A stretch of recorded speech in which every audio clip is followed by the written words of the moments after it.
something that really gives us the genesis of the novel Frankenstein. Mary Shelley's original manuscript is held at Oxford University's Bodleian Library in England, where Chris Fletcher is a keeper of special collections. From relatively modest beginnings of 500 copies of this in 1818 to what it's become now, A classic. Tells a really interesting story. That story began 2 years earlier, when its author left England with her future husband, the poet Percy Bysshe Shelley. They joined fellow poet Lord Byron at this Swiss villa for what was supposed to be a pleasant holiday on the shores of Lake Geneva. How much has this place changed since Mary was here 200 years ago? Well, not much at all. It's almost exactly as it was in Byron's day, down to the railings along the terrace. While the villa is much the same, University of Geneva professor David Spur explains that summer was like none other. An almost perpetual rain confines us principally to the house. It wasn't just the perpetual rain, as Shelley wrote in her letters, but a freakish volcanic eruption in Asia that shrouded much of Europe in cold and darkness, setting the gloomy stage for a Gothic masterpiece.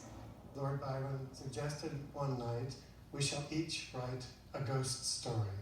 And so the results of that famous contest are known. Are you saying if the weather had been fine that summer, we might not have a Frankenstein? I think that's quite probable. The storms figure heavily in Shelley's ghost story, which would become the novel Frankenstein, published in 1818. Her tale about a man-made monster turned murderer has been translated into dozens of languages and mutated into countless adaptations and spin-offs. Hello, handsome! Ranging from slapstick comedy I just love success. He's a credit to our genius, master. to dramatic theater, a few comic books, even songs. Frankenstein has taken up a permanent place in popular culture. But this monster is often misunderstood.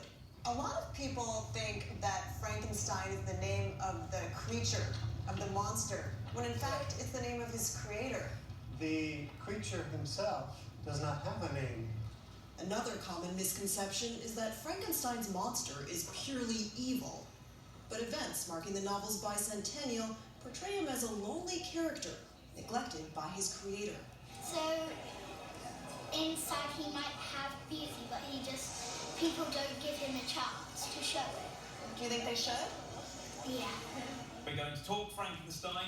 At University College London, Professor Jack Stilgo says Frankenstein is still teaching us about science, about responsibility. For example, as a researcher, is what you're doing ethical? Do you have responsibilities for the things that you create? Now there are real tools that are giving scientists the potential to enact potentially massive changes to life.